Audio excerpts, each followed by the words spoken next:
Good morning, Aashnee. Good Uh, morning, sir. Thank you for joining us for the Alumni Entrepreneur Podcast series. Welcome. Always a pleasure speaking to you from being my professor to now sitting across. It's very humbling and experience to have a chat with you 10 years later as 10 well. years. Yes. So you were 2014 batch. Yes, BMS. BMS. Absolutely. So it's Yes. a pleasure to have you, and you are our star alumni. Of course, you are a very popular figure on TV as well. You featured in Shark Tank, if I'm not That's correct. mistaken. That's correct. So We we have, came, yeah. yes, so we have with us Aashnee Gajaria, Yes, that's correct. and we are very happy that she's doing very well for herself. So let us hear from her what is her startup and how did she come on Shark Tank? So Dr. Navin, my startup that came on Shark Tank is Niblerzz. It's a better for you clean label candy brand that I'm a co-founder of. We launched real fruit gummies like the Haribo gummies, but we also launched chocolate peanut butter cups like the Reese's chocolate peanut butter cups, lollipops like our famous Alpenliebes, Chupa Chups, Jolly Ranchers, etc. So our inspiration came from these brands, and we realized that parents today are very health conscious and they are looking for better alternatives to give their kids because you can't take kids away from candy. Absolutely. I am an ardent candy fan and I've been eating these candies since I was 6. But I got allergic to the artificial flavors, colors, preservatives, and then also had like a consumer need to look for a better alternative, and hence the inception of this brand. And when I did a lot of work in Meditourz, which is my other startup with special need children, I realized that refined sugar was an absolute no go for them. But then seeing the Indian stats, India is the diabetes capital of the world, and it's Absolutely. not only special need kids that don't need white or refined sugar, it's larger India that doesn't need it.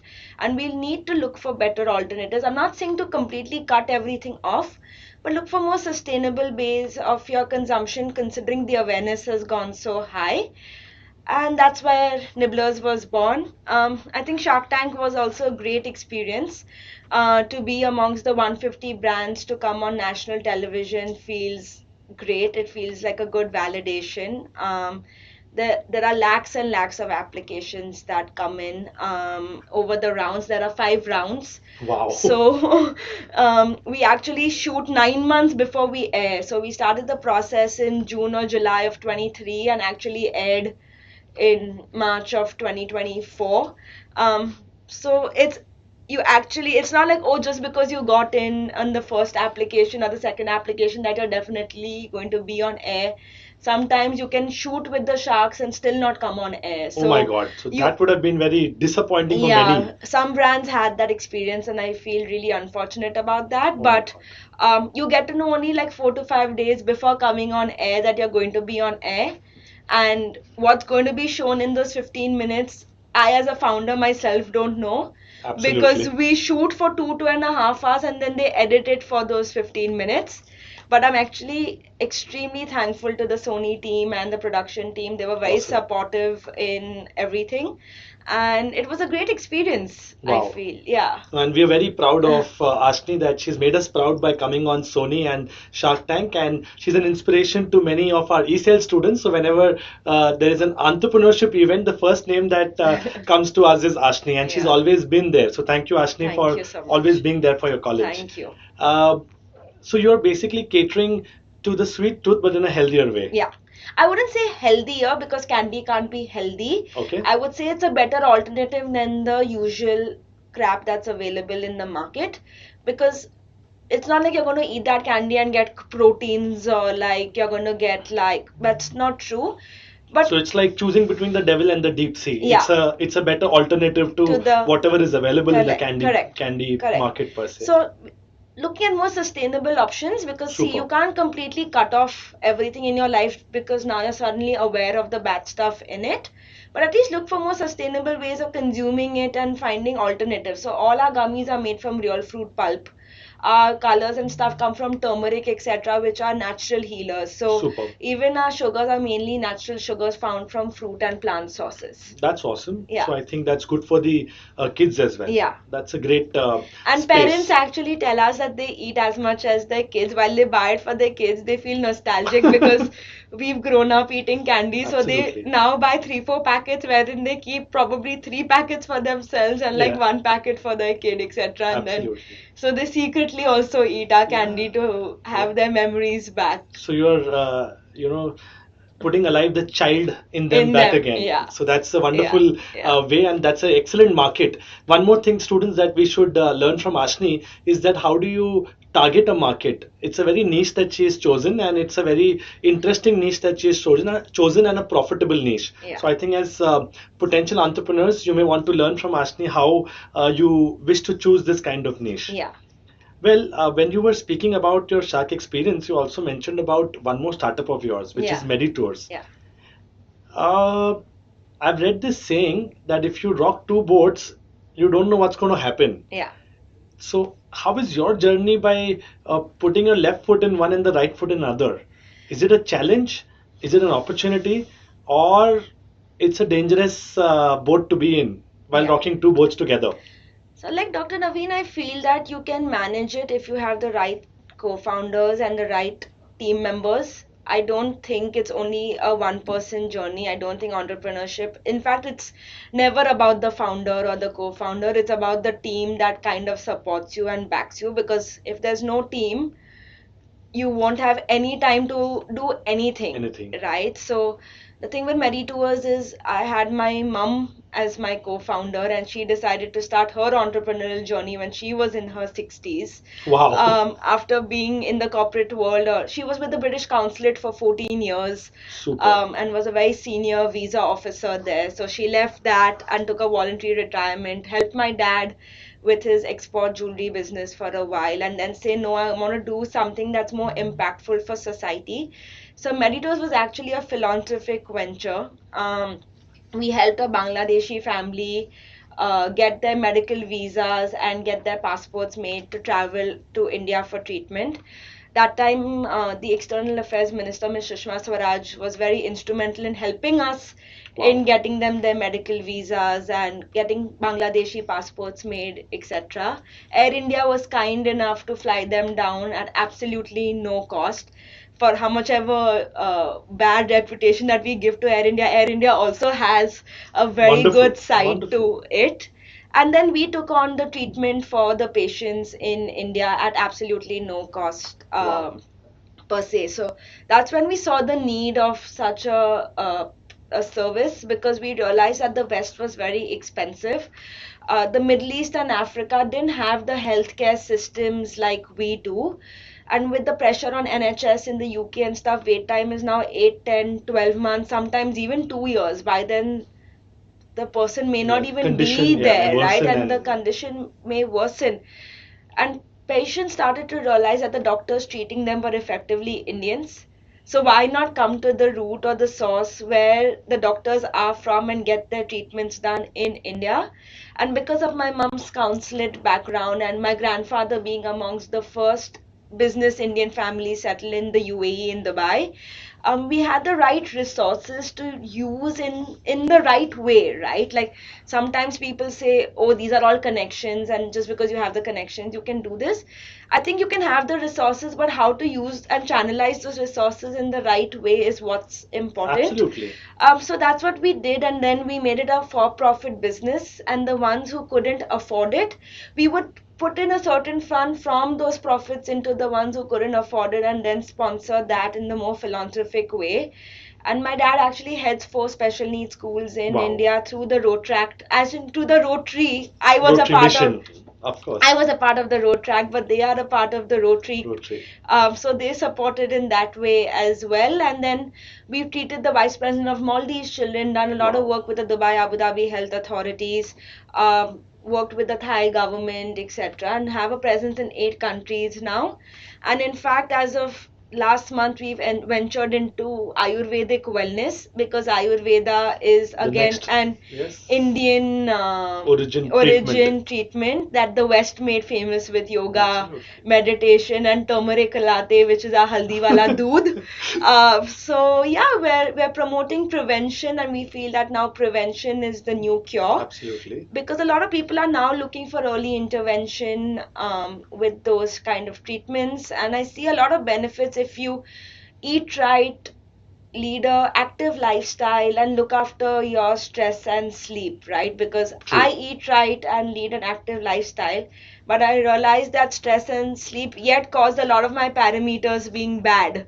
And unfortunately, a lot of people in their early 30s and 40s are now losing their life. So I think it's a bit of a concern to like now start leading a healthier lifestyle. Lifestyle. And I think now people have started realizing that the quality of work is more important than the quantity of work you do. The work that can now take 10 to 12 hours can be done in like 5 to 6 or 8 hours, but you need to also take out time for yourself, because otherwise burnout is real, and you don't, sometimes you blank out, you don't even know what to say and how to speak something when you're actually a very well spoken and put together person. So people are realizing these things, and they realize that their productivity is way more when they take smaller breaks. I'm not saying you have to take like a lavish holiday, but even like small grounding activities like walking in grass, spending 20 minutes in direct sunlight in the Sunlight. morning, doing stuff that keeps you going. Any meditation, it doesn't need to be religious, it can be spiritual, really Correct. helps you in dealing with the Super. day-to-day anxiety and stress of life. Super. So, So I think students, I think what Ashni said is a very interesting thing. The concept of social entrepreneurship, yeah. where of course money is something that we all need, but if you can do something impactful, something meaningful, Yeah. and that's her second startup, that is Meditourz, Yeah. and that's a very interesting startup. So students, you may also want to look at making money, but with some impact, with Yeah. some very positive impact to the society, which she and her family is doing. Another thing I think we all learned is that there is no age for entrepreneurship. Yeah.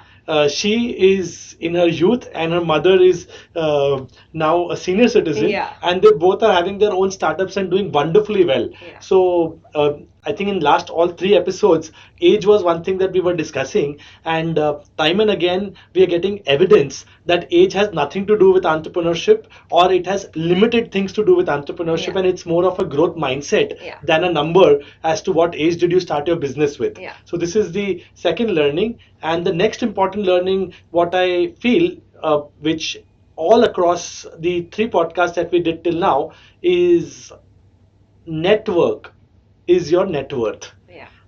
And beautifully explained that it's not only your network, however, how you leverage your network.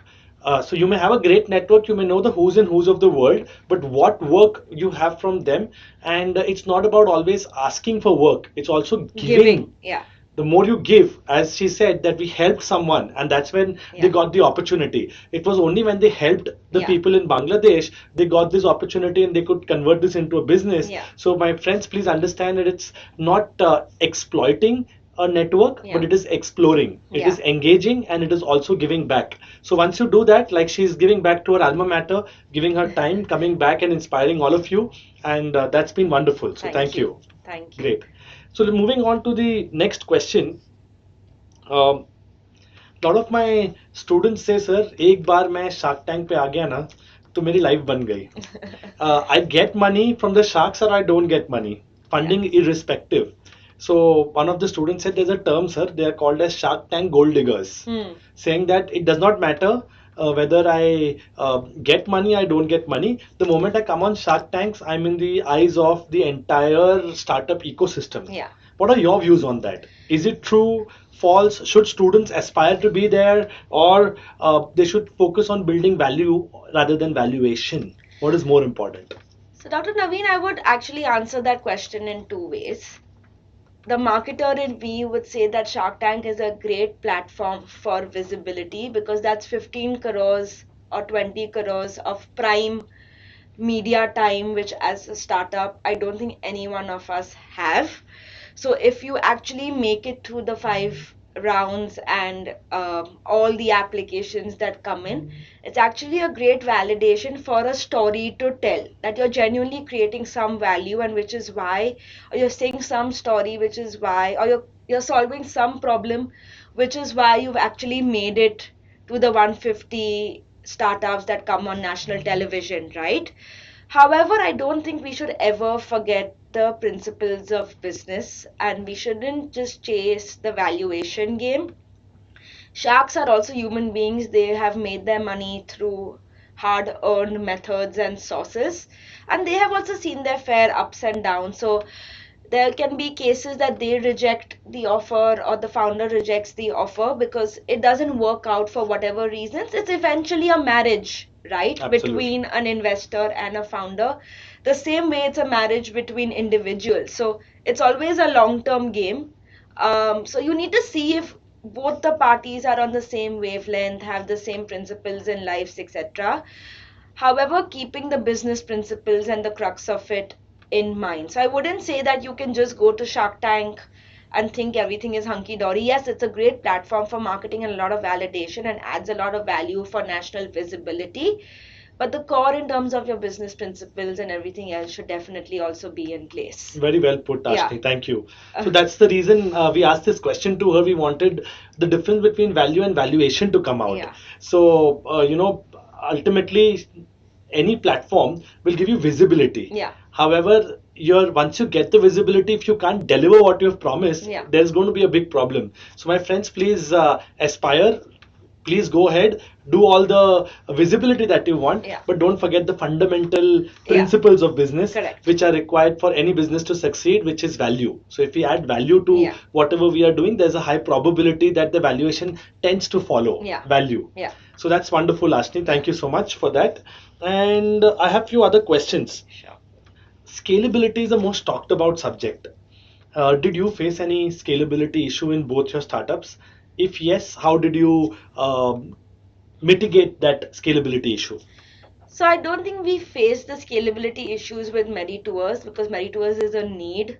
It's health eventually, and people are now willing to invest in their health. It's not something that you can let go of per se.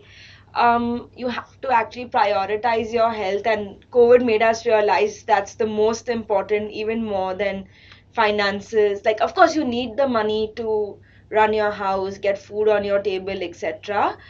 But health is of paramount importance as well, right? As long as you have your basic money, it's not only about like wealth that you need to like actually secure your health. Health can be secured in the most sustainable and easy ways that are household practices that our grandmoms kind of even incorporated in our life, right? So Meritus didn't have that issue. Of course, Nibblers is a consumer business.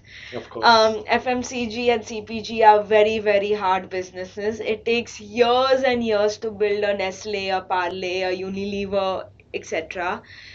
Indians are very diverse. What you see in a tier 1 is not what you see in a tier 2 or a tier 3 city. However, you cannot say that, oh, I'll only cater to the tier 1 and the tier 2 and the tier 3 are not important for me. Tier 2 and 3s are actually the cities that have the money now because their overhead costs are actually lower than staying in a Bombay, Delhi, Bangalore, or any tier 1 city. So yes, scalability is difficult in a consumer business. Retail is getting tougher. The landscape of retail is also changing. It is a distribution game, at least in the business that I Absolutely. am in. While D2C and online and stuff sounds great and fancy, India does shop offline as well. Absolutely. The food business is trial driven, so they want to try the product before they purchase, and the trial can only happen in the offline world. But you don't have the manpower of getting a stockist, a super stockist, then a retailer, wholesaler, and then your whole distribution game, right? I'll have an ASM, I'll have a sales manager, I'll have like a head of sales. I don't have that kind of networks that the Unilevers and Correct. the PNGs have. Even though if you have those networks, I don't have such deep pockets to kind of sustain that. So how do we go about it? So what we kind of, you have to keep learning and on the job and figuring out your consumer insights.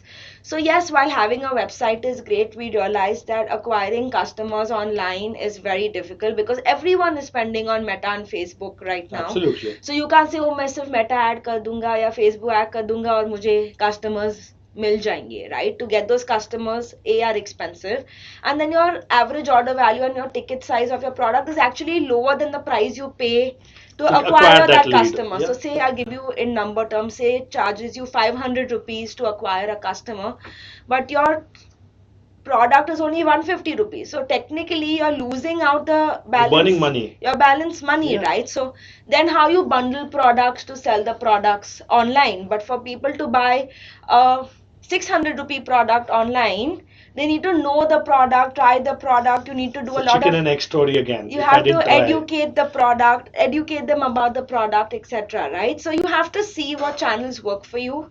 Also, because you're a new age brand, consumers will prefer to buy you on an Amazon because they're trustworthy of that. Oh, you're an Amazon approved product.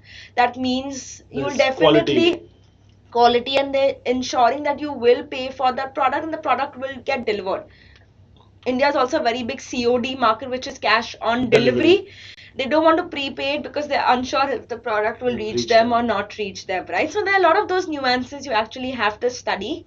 And we actually went retail and offline very early on in our journey, but we went knocking on doors ourselves. So I went knocking on shops and doors myself saying, sir, ये product है, आप please रख दोगे, आप एक month के लिए try कर दो, आप मुझे 30 डेज के बाद प्रोडक्ट का पेमेंट कर दो, अगर नहीं बिकेगा तो मैं वापस ले लूंगी प्रोडक्ट, नो प्रॉब्लम, अगर मेरे एंड से कुछ स्पॉइलेज होएगा तो मैं आपको रिप्लेस कर दूंगी, लेकिन अगर आपके एंड से होएगा तो आप रिप्लेस कर देना, एक्सपायरी का होएगा तो हम वो देख लेंगे, हमारा एक्सपायरी 12 to 18 months है तो आपको शेल्फ लाइफ का भी प्रॉब्लम नहीं होएगा. So you need to understand why the retailer A should keep your product and what are his problems to like push a new age product, right? Because it'll be more effort for him to push us than push a known established brand. Correct. Absolutely. So you need to understand those things and you need to understand where your consumer buys. So what we very nicely did, Dr. Navin, is we went to where our consumers frequent. So like a Hamley's toy store,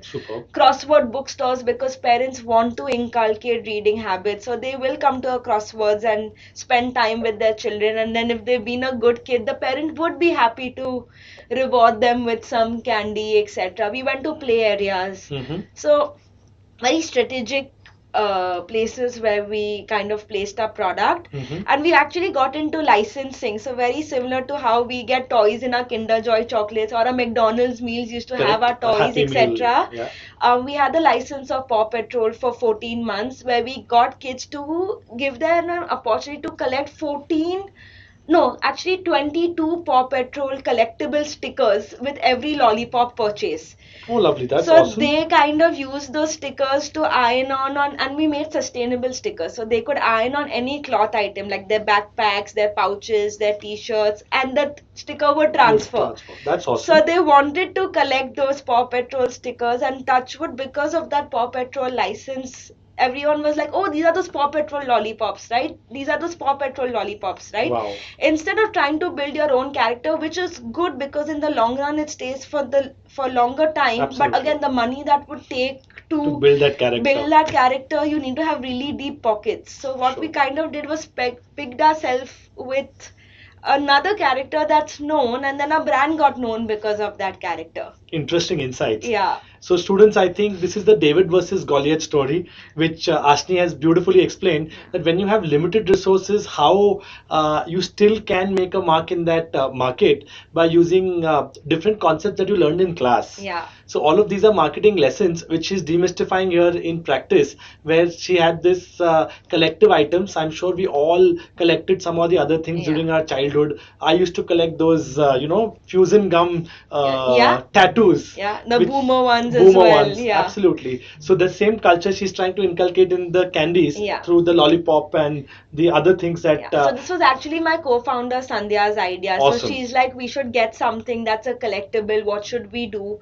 And then we were trying to figure out which character to go to also, because it has to be a character that's neutral to both boys and Gender, yeah, girls, both right? genders. It can't just be a Absolutely. Barbie that's neutral to girls, or it can't be Avengers that's only for like boys, Boys. etc. Right? So a Absolutely. lot of study had to be done for that as well, and we had to see who our TG is, what characters they are relating to, are any movies and marketing efforts coming out from the brand side, so that we can like leverage on that as well. Super. So when we took Paw Patrol, they were releasing a film globally as well as in 1500 screens in India, Wow. roughly, actually more than that, like Yeah. roughly 1500 screens, both in Hindi and English. So that was great as a learning for us to kind Super. of leverage. Yeah. Absolutely. I think another insight that which I got from this talk with Ashni is that digital is very important, no doubt about that. Yeah. However, being over bullish on digital sometimes can fire back. Yeah. So in her line of work, digital is very important. As she rightly explained, the cost per lead, if it is more than your cost of the product, Yeah. you're just going to burn money. Correct. So please go digital, no doubt about that. Learn your digital skills. You saw how the analytics that she spoke about. So all these things you have learned in class. Yeah. So please understand that whatever is happening is also being used in the real world, provided you take the learnings in class the way to this kind of talks kind of help you understand that whatever you're learning there, Yeah. is it applicable here or no. Yeah. So these talks are definitely helpful, and the way you have articulated Yeah. all your insights, I'm sure that it will be very, very useful for all our students per se. Thank you. Who has been your role model? It would sound cliche, but actually my parents, Awesome. in different ways. I said this even at the panel discussion. My dad's taught me dunyadari, even though I'm a single child and the only child. Lived in South Bombay all my life. The stereotypes of being like, oh, but you're a South Bombay girl and you're the only child. What difficulties can you have in life, right? But that's like grounded me. I remember getting 1500 rupees as pocket money when I used to come to college. And then I was told that you have to decide if you want to take public transport or a taxi because you're not getting a car and driver to come to college. Even though I was a BMS student, and BMS students were considered to be the elitist kids in class. So I think that's what really mattered. He really pushed. I have internships and like do internships in the summer holidays. I've said this before. So Professor Ameya, who taught me, Yes. was very bullish on us having a LinkedIn profile and actually maintaining a LinkedIn profile to make the right kind of connects and networks, which has helped me in the long run. And as an entrepreneur, you really need to have like a public LinkedIn profile to kind of Absolutely. connect. And he also used to push us for internships, etc. And Superb. my internships were not fancy. Like, of course, they were with bigger companies, etc. But they were in Dharavi and in Deonar. And my dad's like, yeah, okay, take a bus, figure it out, go on your own. Like, you won't get a car and driver to Absolutely. reach there. So I remember my first year of BMS, I had an internship with Johnson and Johnson's Medical India, and I was their first intern in India in the market research space, and they were launching Evicel, which is a product that surgeons use to stop bleeding during surgeries. And I had to actually go into a surgery Surgery. Oh my room and like God. see all of this, and I'm like, I didn't sign up for this. But market research was market research, right? And it's important to see how it works in other industries as well, and not only in fancy industries. And then my second internship was with Tata Capital in their financial services kind of a space, and I actually had to get them other B2B like brands from the Tata group of companies for their tech. So that was a very different learning because it was business development, etc. And then my third internship was with James Walter Thompson, which was an advertising Of company. course, JWT. Yeah, but not your fancy mainline TV ads and press ads and stuff. It was more on the BTL side with your leaflets, Activations banners, and activations, etc. But that was also a very different learning, right? So my biggest learning from all of this, Dr. Naveen, was it doesn't need to necessarily be fancy, because if it's not fancy, you still need these life skills and these learnings in business. Like sometimes people think only the fancier ones are the ones that give you the limelight and stuff. In fact, the non-fancier businesses make you more money than the fancier awesome. businesses. So Actually, yeah. so I think this is great learning. Sometimes fancy is not profitable. Yeah. That's what Aashnee is trying to tell us. So sometimes boring is definitely profitable. So no worries if your business is going to be boring, Yeah. but till the time it can help you make money, that's going to be awesome. Because boring means you actually are thinking out of the box where other people haven't thought about it. So that means there's less competition and lesser barriers to kind of enter because you kind of have a first mover advantage. Absolutely. So if you think of all of those in your marketing terms, it makes more Absolutely. sense. Absolutely. Yeah. And the second most important learning that which we always propagate as an institution also, that yes, do professional networking, and LinkedIn is a great platform. That's so ESL also of HR College has a very active LinkedIn page, and this podcast is definitely going to Yeah. go on the LinkedIn of ESL, and it's also going to be, these pictures are also going to be tagged there. Yeah. So you can follow Aashnee for all her updates that she does in her life. Yeah. And that's been wonderful to have you on this Thank you. podcast. Just one last question before Sure. we end this. What is your message to the HR students who are potential entrepreneurs? I think always learn and be humble. Like, I think I've also learned it the hard way. I had like a very high in life with Meditourz, but then life in its own way teaches you how, like, it's momentary. So I think always being humble, grateful, and having a learning mindset.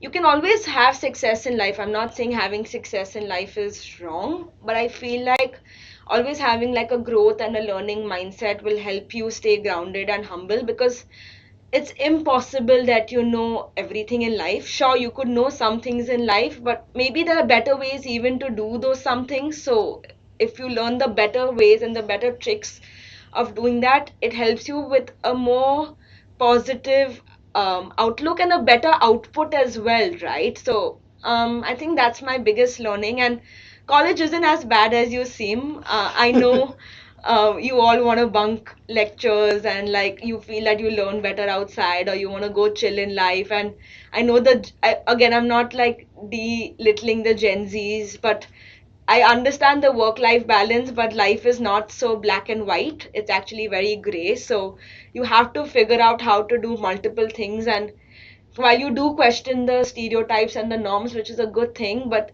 it takes a lot of change to change all of that. So you need to find like a middle ground. I'm not saying work life balance is wrong, but I'm saying that you just can't put your hands up and saying, oh, this is too much for me, or the vibes don't match my internal core or who I stand for, etc. I think there has to be a middle ground.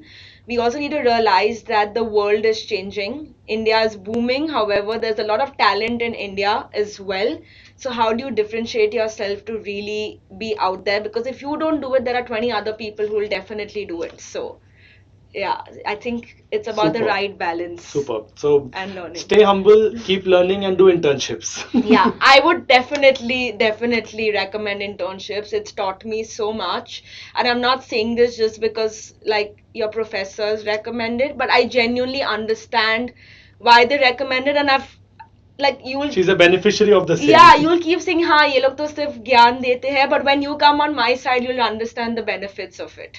Superb. So Yeah. thank you, Aashnee, for taking Anytime. out time, and it was pleasure having you here. And Thank best you so wishes for much. all your future Thank you. endeavors. Thank you. We hope to see you in the front page of Economic Times soon. That's being very optimistic, and it'll be a very humbling experience if that ever happens, but I'm grateful for that as well. We are already proud of you, and we'll be more proud. Thank you. Thank you. Thank you so much. God bless Thank you. you.